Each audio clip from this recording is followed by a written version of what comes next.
রাজ্যে চুরির ঘটনা বন্ধ নেই। একই রাতে এবার ২৪ থেকে ২৫টি দোকানে চুরির ঘটনা সংঘটিত করল চোরেরা। খবর পেয়ে ঘটনাস্থলে পুলিশ ও ফরেনসিক টিম খবর দেওয়া হয় ডগ স্কোয়াডকে।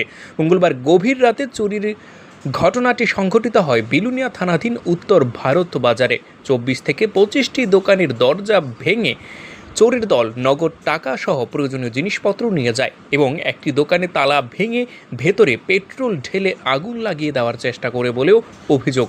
ঘটনাস্থলে পুলিশ এসে ঘটনা তদন্ত শুরু করেছে, যদিও পুলিশ সিসিটিভি ফুটেজের ভিত্তিতে তদন্ত শুরু করেছে বলে খবর। এদিকে ক্ষতিগ্রস্ত ব্যবসায়ীরা অভিযোগ করেছেন রাত্রিকালীন সময়ে পুলিশের টহলদারি নেই, ফলে চোরের দল তাণ্ডব শুরু করেছে।